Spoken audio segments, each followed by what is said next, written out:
नमस्कार। आप सभी को गणतंत्र दिवस की हार्दिक शुभकामनाएं। Atul Pandey classes for general science में आप सभी का हार्दिक स्वागत एवं अभिनंदन है। जैसा कि हमारे द्वारा Atul Pandey classes for general science और मैथ में वनडे एग्जामिनेशन के लिए means UP Lekhpal special, UP super TET, UP triple SC, railway इत्यादि एग्जामों के लिए जनरल साइंस और मैथ की क्लास अपडेट कराई जा रही है आप लोगों के लिए। आप लोग हमारे चैनल से ज़्यादा जुड़िए। हमारे चैनल से जुड़ के आप अपने साथियों से भी अनुरोध करिए कि हमारे चैनल से जुड़े। हम आपको आपकी तैयारी के लिए जनरल साइंस और जनरल मैथ की कंप्लीट क्लास प्रोवाइड करा रहे हैं दोस्तों मित्रों। तो इसलिए आप सभी से अनुरोध है कि हमारे चैनल को सब्सक्राइब करिए। पीछे हम लोगों ने मात्रक के बारे में पढ़ रखा है। फिजिक्स की क्लास अपने जनरल साइंस की क्लास में हम लोग कर रहे हैं, जिसमें आप अभी हमारी क्लास मात्रक से रिलेटेड चल रही है, जिसमें तमाम सारे एग्जामों में मात्रक से प्रश्न पूछे जाते हैं। तो उसी कड़ी को, उसी चीज को आगे कर बढ़ाते हम लोग और मात्रकों की श्रृंखला आगे नए मात्रकों के बारे में जानते हैं। पीछे देखिए ऊर्जा के मात्रक की बात की गई है। तो ऊर्जा का मात्रक जो बताया गया था, जूल बताया गया था। ऊर्जा का मात्रक बोला गया जूल। लेकिन यहीं पे ऊर्जा मतलब एनर्जी का एक दूसरा मात्रक है जिसको बोलते हैं कॉमर्शियल यूनिट, मतलब जो बड़े purpose commercial unit of energy. Commercial unit of energy मतलब ऊर्जा का कॉमर्शियल यूनिट का है। मतलब जब हम एनर्जी को एक बड़े पैमाने पर प्रयोग करते हैं, यूज करते हैं, तब ऊर्जा का मात्रक क्या है। तो वहां कहा गया है कॉमर्शियल यूनिट ऑफ एनर्जी जो कही गई है वो कहा गया है kilowatt hour. Commercial unit of energy कही गई है किलोवाट आवर मीन्स किलोवाट घंटा। क्या बोला गया है? किलोवाट आवर मीन्स बोला गया किलोवाट घंटा जो है कॉमर्शियल यूनिट ऑफ एनर्जी। यहाँ पर यदि बात करें तो इसी किलोवाट आवर को बोलते हैं हम लोग वन यूनिट। किलोवाट आवर को क्या बोला जाता है? One unit. भाई हमारे घर पे बिजली कंज्यूम होती है, इलेक्ट्रिसिटी खर्च होती है, तो वह इलेक्ट्रिसिटी क्या है? एनर्जी है, ऊर्जा है। और उस एनर्जी या ऊर्जा को हम लोग किस में मापते हैं? यूनिट में मानते हैं। तो एक यूनिट जो होता है 1 किलोवाट आवर के बराबर होता है। अब बात आगे समझिएगा कि 1 किलोवाट आवर या 1 यूनिट क्या चीज है दोस्तों। तो 1 किलोवाट आवर या 1 यूनिट मतलब कहा गया 1 किलोवाट इंटू 1 आवर। तो 1 किलोवाट मीन्स 1000 वाट और इंटू 1 आवर मतलब 60 इंटू 60 सेकेंड। 60 इंटू क्या होगा? 60 सेकेंड। 60 इंटू 60। तो यहाँ पर ये हो गया 1000 वाट। क्या है? जूल पर सेकंड कहलाता है वाट। ठीक है, वाट क्या है? जूल पर सेकंड होता है। ये 60 इंटू 60 कितना हो गया? 3600 इंटू सेकेंड। ये सेकंड कैंसिल हो गया, तो यहां से आ गया ये टोटल 36000000। ठीक है, जूल आ गया। इतनी जूल एनर्जी हो गई। या फिर इसी को हम लोग कह देते हैं 3.6 इंटू 10 के पावर 6, मतलब साइंटिफिक नोटेशन में इसको लिख दिया जाता है वैज्ञानिक संकेतन के रूप में। तो 1 किलोवाट आवर जो हो जाता है वह किसके बराबर हो जाता है? 3.6 इंटू 10 के पावर 6 जूल की। तो ये भी हम लोग के लिए प्रश्न है कि क्या होगा। तो ऊर्जा का मात्रक जूल पर रखे, लेकिन जब कॉमर्शियल यूनिट ऑफ एनर्जी की बात की जाए तो क्या होगा? किलोवाट आवर होगा। और 1 किलोवाट आवर को 1 यूनिट बोलते हैं जिसमें इलेक्ट्रिसिटी मेजर की जाती है। और 1 kilowatt into 1 hour, 1 kilowatt means 1000 watt हो गया। और 1 आवर को सेकंड में चेंज कर लिया तो 1000 इंटू 3600 सेकंड। सेकंड कैंसिल हो गया तो 36000000 जूल मीन्स 1 किलोवाट आवर क्या हो गया 3.6 इंटू 10⁶ जूल के होता है। ठीक है, फिर इसी से रिलेटिव एक चीज और है उष्मा, हीट। तो हीट का भी मात्रक जूल होता है। ठीक है, उष्मा, हीट, यहाँ ऊर्जा पढ़ा गया, एनर्जी पढ़ी गई, तो उष्मा, उष्मा जो होती है हीट, यहाँ हीट का भी मात्रक बताया जा रहा है, क्या बताया जा रहा है, जूल। ठीक है, हीट का भी मात्रक बताया गया है जूल, क्योंकि हीट भी एक तरह की एनर्जी है, या फिर कहा गया कैलोरी, क्या बोला जा रहा है, कैलोरी। ठीक है, कैलोरी होता है। उष्मा का मात्रक क्या होता है, जूल या कैलोरी। कैसा मात्रक, एसआई मात्रक या एमकेएस मात्रक की बात हो रही है।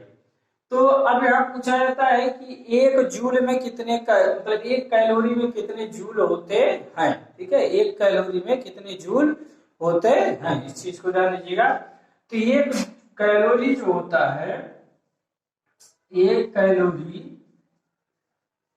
कैलोरी जो होता है 4.186 जूल, या फिर इसको अप्रॉक्स लगभग बोलते हैं क्या, 4.20 जूल भी कहते हैं इसको। ठीक है, उष्मा का मात्रक जूल या कैलोरी है, और ये कैलोरी क्या कहा गया 4.186 जूल या अप्रॉक्स 4.20 जूल होगा, क्या होगा, कैलोरी हो गया। ठीक, ये उष्मा का क्या हो गया, मात्रक हो गया दोस्तों। आई बात समझ में। फिर आगे और बढ़ते हैं हम लोग, ऊर्जा, उष्मा, कार्य, ठीक है, ऊर्जा, ये सबका मात्रक एक तरह से क्या हुआ, जूल हुआ। तो इसी मात्रक में कल हम लोग दाब के बारे में पढ़े थे, दाब के बाद वायुमंडलीय दाब पढ़ा था, वायुमंडलीय दाब का मात्रक बताया गया था आपको बार, वायुमंडलीय दाब का मात्रक क्या बताया गया, बार। और उसके बारे में बताया गया कि एक बार जो होता है वो 10 के पावर क्या होता है 5 न्यूटन के बराबर होता है एक बार।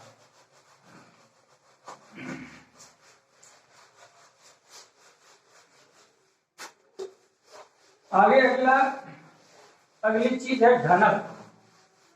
ठीक है, अगला एक मात्रक क्या है, एक यूनिट, एक क्वांटिटी होती है घनत्व। घनत्व जो होता है द्रव्यमान बटा आयतन, घनत्व क्या होता है, द्रव्यमान बटा आयतन। और द्रव्यमान बटा आयतन है, तो इसका जो एमकेएस सिस्टम में मात्रक है, एमकेएस मात्रक द्रव्यमान का बताया गया किलोग्राम, अब आयतन का हो गया मीटर क्यूब, तो किलोग्राम मीटर क्यूब हो गया एमकेएस सिस्टम में मात्रक इसका घनत्व। ठीक है, एमकेएस सिस्टम में। सीजीएस सिस्टम में इसके मात्रक की बात करेंगे तो सीजीएस सिस्टम में ग्राम पर सेंटीमीटर क्यूब सीजीएस सिस्टम में हो जाएगा। और राशि की बात करें कि किस तरह की राशि है, तो यह ये क्या है, स्केलर राशि है घनत्व। मतलब स्केलर मीन्स क्या बताया गया, अदिश राशि है। स्केलर मीन्स क्या है, अदिश राशि।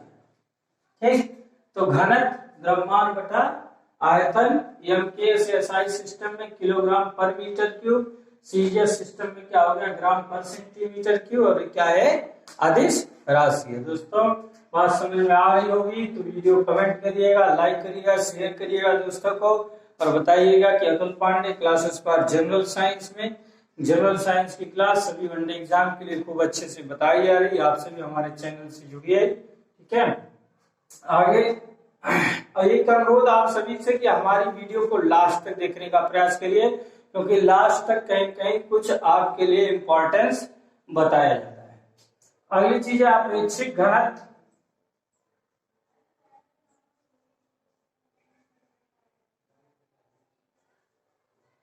अपेक्षिक घनत्व, अपेक्षिक घनत्व क्या है, वस्तु का द्रव्यमान, अपेक्षिक घनत्व वस्तु का घनत्व, वस्तु का घनत्व बटे जल का घनत्व, बटे जल का घनत्व कितने पर, 4 डिग्री सेंटीग्रेड पर। आपेक्षिक घनत्व क्या होता है? आपेक्षिक घनत्व किसी वस्तु का घनत्व और जल का घनत्व 4 डिग्री सेल्सियस पर, ठीक है। मतलब जल के घनत्व के कंपैरिजन में किसी वस्तु का घनत्व निकाला जाता है तो क्या कहलाता है? आपेक्षिक घनत्व कहलाता है। तो आपेक्षिक घनत्व वस्तु का घनत्व बटे जल का घनत्व 4 डिग्री सेंटीग्रेड पर। अब देखिए एमकेएस या एसआई यूनिट की बात हो रही, तो कोई यूनिट नहीं है, और एबीसीएस भी कोई यूनिट नहीं है, क्योंकि घनत्व का रेशियो है। ये क्या है? डेंसिटी, घनत्व का अनुपात है।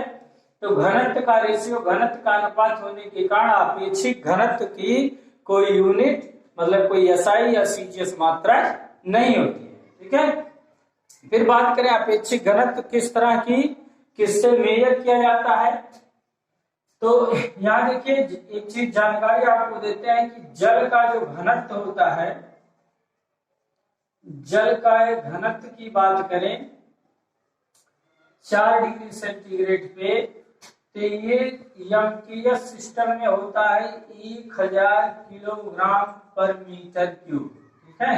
एमकेएस या एसआई सिस्टम में जल का घनत्व 4 डिग्री सेल्सियस पे कितना है? 1000 किलोग्राम पर मीटर क्यूब होता है। और यदि सीजीएस यूनिट की बात करें, सीजीएस यूनिट में जल का घनत्व क्या होता है 4 डिग्री सेंटीग्रेड पर, तो 1 ग्राम पर सेंटीमीटर क्यूब होता है। जल का घनत्व 4 डिग्री सेंटीग्रेड पर क्या है? 1000 किलोग्राम पर metre cube SI unit, MKS unit में। और सीजीएस यूनिट में जल का घनत्व 4 डिग्री सेंटीग्रेड पे क्या होता है दोस्तों? 1 ग्राम पर सेंटीमीटर क्यूब। कभी कभी ऐसे सीधे प्रश्न पूछा जाता है कि एसआई मात्रक में जल का घनत्व 4 डिग्री सेल्सियस पे कितना है, ठीक है। सीजीएस यूनिट में जल का घनत्व 4 डिग्री सेल्सियस पे कितना है, तो सीधे एक लाइन में आपको इसका आंसर याद रखना है। फिर देखिए जो जल का घनत्व होता है, जल का घनत्व किससे मापा जाता है? तो जल का घनत्व का हाइड्रोमीटर, हाइड्रोमीटर जल का जो घनत्व होगा मतलब डेंसिटी, ठीक है, डेंसिटी, वाटर की डेंसिटी को हाइड्रोमीटर से मापा जाता है। किससे मापा जाता है? हाइड्रोमीटर से मापा जाता है। इसको भाई जल के घनत्व को, डेंसिटी या वाटर को हाइड्रोमीटर से मापा जाता है। फिर हाइड्रोमीटर किस प्रिंसिपल पे बेस्ड है? तो hydrometer based on Archimedes principal. ये जो हाइड्रोमीटर है किस सिद्धांत पे कार्य करता है? तो आर्किमिडीज के सिद्धांत पे, आर्किमिडीज के सिद्धांत पे हाइड्रोमीटर काम करता है। आर्किमिडीज के सिद्धांत पे हाइड्रोमीटर क्या करता है? काम करता है। देखिए एक और भी चीज है, लैक्टोमीटर है, जिससे दूध की शुद्धता मापी जाती है। लैक्टोमीटर, लैक्टोमीटर क्या है? प्योरिटी ऑफ मिल्क, दूध की शुद्धता मापने का यंत्र है। दूध की शुद्धता मापने का यंत्र, दूध की शुद्धता मापने का यंत्र है लैक्टोमीटर। तो ये भी जो है लैक्टोमीटर भी आर्किमिडीज प्रिंसिपल पे ही बेस्ड है। यदि पूछा जाए कि हाइड्रोमीटर किस प्रिंसिपल पे कार्य करता है, तो आर्किमिडीज प्रिंसिपल पे कार्य करता है। लैक्टोमीटर किस प्रिंसिपल पे कार्य करता है, तो आर्किमिडीज प्रिंसिपल पे काम करता है। हाइड्रोमीटर से क्या किया जाता है? तो हाइड्रोमीटर से जल का घनत्व नापा जाता है। लैक्टोमीटर से क्या किया जाता है? दूध की शुद्धता नापी जाती है। क्लियर? तो घनत्व बताया, घनत्व क्या है और आपेक्षिक घनत्व क्या है, दोनों में अंतर। घनत्व द्रव्यमान बटा आयतन वस्तु का, आपेक्षिक घनत्व वस्तु का घनत्व बटे जल का घनत्व 4 डिग्री सेल्सियस। कोई मात्रा नहीं। यदि जल के घनत्व 4 डिग्री सेल्सियस एसआई यूनिट में एमकेएस सिस्टम में पूछी जाए तो 1000 किलोग्राम पर मीटर क्यूब, सीजीएस यूनिट में 1 ग्राम पर सेंटीमीटर क्यूब होता है। जल का घनत्व हाइड्रोमीटर से मापा जाता है। दोस्तों बात समझ में आ रही होगी तो कमेंट करिएगा, शेयर करिएगा, लाइक करिएगा, और अपने दोस्तों से Atul Pandey classes for general science की क्लास को YouTube चैनल को सब्सक्राइब करने का रिक्वेस्ट करिएगा। ठीक है, बस आपसे एक अनुरोध कि हमारे वीडियो को लास्ट तक देखने का प्रयास करिए, क्योंकि अंत तक आपको आपकी जानकारी के लिए कुछ ना कुछ चीजें बताई जाएंगी। चलिए आगे अगले चीज की बात करते हैं। एक होता है पृष्ठ घनत्व। ठीक है, पृष्ठ घनत्व, सरफेस टेंशन की बात आती है। पृष्ठ घनत्व, पृष्ठ घनत्व, सरफेस टेंशन, किसी भी सरफेस का अपना एक जो प्रेशर लगेगा, ठीक है, वही कहलाता है क्या, पृष्ठ घनत्व। तो पृष्ठ घनत्व क्या होता है, बल बटा लंबाई। पृष्ठ घनत्व क्या कहलाता है, बल बटा लंबाई, फोर्स बटे लेंथ की, फोर्स अपॉन लेंथ। ठीक है, प्रति एकांक लंबाई पर जितना फोर्स लगेगा, प्रति एकांक लंबाई पर जितना फोर्स लगेगा, जितना बल लगेगा, वही क्या कहलाएगा, पृष्ठ घनत्व। प्रति एकांक लंबाई पर जितना फोर्स, जितना बल लगेगा, वो क्या कहलाएगा, पृष्ठ घनत्व कहलाता है। ठीक, अब इसके यमकीय सिस्टम में या साइज सिस्टम में मात्रक की बात करें तो आपके पीछे बताया जा चुका है कि बल का मात्रक है न्यूटन। बल का मात्रक क्या है, न्यूटन। ठीक, न्यूटन। लंबाई का मात्रक क्या है, मीटर, तो हो गया न्यूटन मीटर। दोस्तों जो नए जुड़े होंगे चैनल से, पीछे आपको मात्रक की 2-3 क्लासें हमारे चैनल पे पढ़ी हैं, प्लेलिस्ट में जाके आप उन सभी को जो है क्लास को कर लीजिए, जिससे आपको मात्रक सभी चीजों के बारे में तैयार हो जाए। तो बल का मात्रक न्यूटन और लंबाई का मात्रक क्या हो गया, metre, newton metre. CGS unit की बात करें तो बल का सीजीएस यूनिट हो गया डाइन, मतलब डी से बताते हैं। ठीक है, डाइन, और फिर क्या है, डाइन, और लंबाई का मात्रक क्या हो गया, सेंटीमीटर हो गया। लंबाई का मात्रक सेंटीमीटर हो गया। अब पृष्ठ घनत्व नहीं, ये पृष्ठ तनाव, सरफेस टेंशन की बात हो रही है ना, घनत्व पढ़ा रहे थे तो घनत्व की याद हो गई। पृष्ठ तनाव बल बटे क्या है, लंबाई, न्यूटन मीटर डाइन पर सेंटीमीटर। किस तरह की राशि है, ये आपकी वेक्टर राशि है, मतलब सदिश राशि। दोस्तों किस तरह की राशि है, वेक्टर राशि है, मतलब क्या है, सदिश राशि है। कौन, पृष्ठ तनाव। ठीक है, फिर आगे चर्चा करते हैं पृष्ठ तनाव के बाद विस्कोसिटी की, साम्यता की। साम्यता किसी भी फ्लूइड, फ्लूइड मतलब चाहे वह वाटर हो या फिर गैस हो, तो इन वाटर या गैस की प्रॉपर्टी होती है, गुण होता है क्या, विस्कोसिटी। जल की विभिन्न परतों के बीच एक तरह का अपोजिट फोर्स लगता है। ठीक है, अपोजिट फोर्स कहें तो अपोजिट फोर्स को कहा जाता है क्या, फ्रिक्शन फोर्स, घर्षण बल। अपोजिट फोर्स को क्या कहें, फ्रिक्शन फोर्स या घर्षण बल कहते हैं। तो विस्कोसिटी, विस्कोसिटी मतलब साम्यता जो है वो किस में पाई जाती है, साम्यता, पहली चीज साम्यता किसमें होती है, द्रव और गैसों में। द्रव व गैस में साम्यता का गुण होता है, ठोस में नहीं होता है। विस्कोसिटी साम्यता क्या होती है, ठोस में नहीं होती है, द्रव या गैसों में साम्यता होती है, विस्कोसिटी होती है। ठीक है, तो मतलब अभी बताया कि द्रव की विभिन्न परतों के बीच कई सारे